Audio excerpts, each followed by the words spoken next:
A friend of the program and the author of The Israeli Solution. She is also a writer for the Jerusalem Post and really a deep, deep thinker on this situation that's happening in Israel.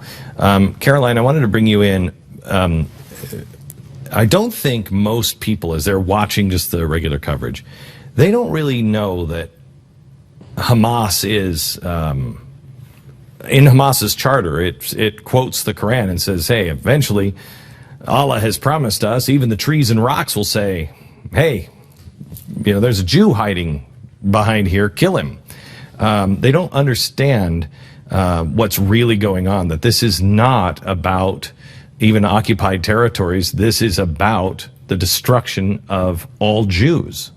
No, I think you're right, Glenn. Thanks so much for having me on your program. Look, I mean, the truth of the matter is that we've had real optical challenges in explaining reality of the Middle East to people outside of Israel and even to some Israelis, because it's so hard to get your arms around the reality. The reality is that none of the Arab conflict with Israel, the Islamic conflict with Israel, the Palestinian conflict with Israel has ever been about territory.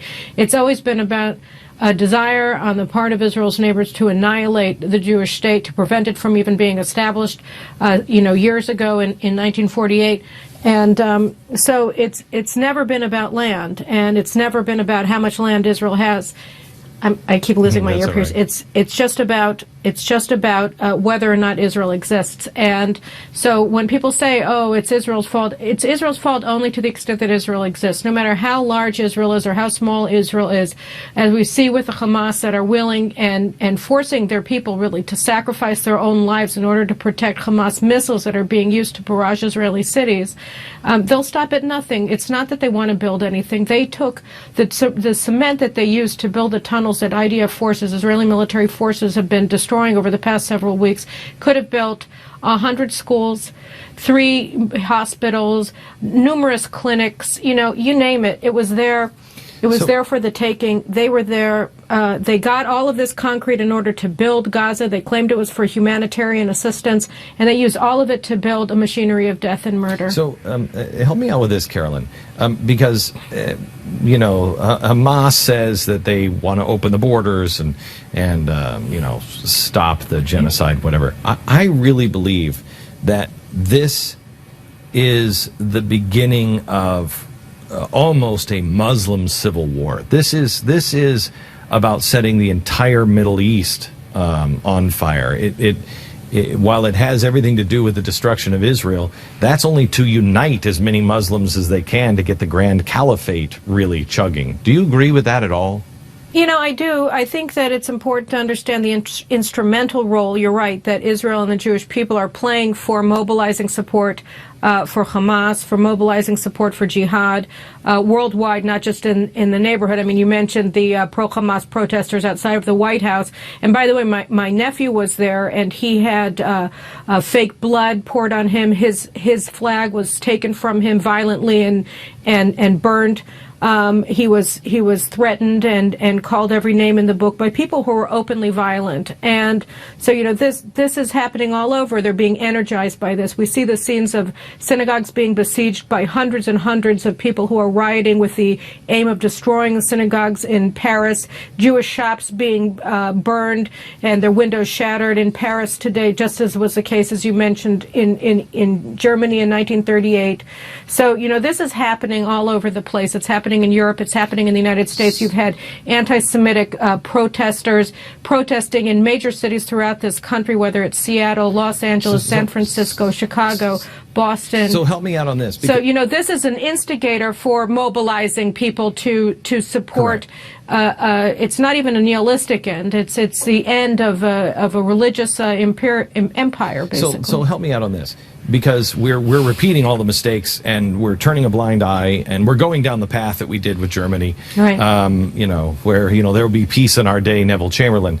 Help me out. What should the world be doing right now? What could the people of America do that would actually help set things right? What do you think we should be doing? Well, I think basically the United States should be doing the exact opposite of what it's doing. And what do I mean by that? It's not a glib statement. The Obama administration, since Gaza, since the Hamas terrorists who run Gaza began their current round of assaults against Israel with their missiles and with their attempted infiltration through their tunnels of death, the Obama administration has been suing for a ceasefire that would abide by all of Hamas's extortionist demands of Israel. And the most important demand that they have of Israel is that they want their borders open. Those borders have been sealed, particularly the most importantly with the border with Egypt for the past year since the Egyptian military overthrew the Muslim Brotherhood government there. Because the Egyptian military understand Hamas is part of the Muslim Brotherhood, and if they're allowed free entryway and exit from Gaza, transport from Gaza into Egypt, then that is a strategic threat to Egypt. Do you believe the Obama administration is doing that because they have been in the past for the Muslim Brotherhood? Do you think this is just a continuation of that?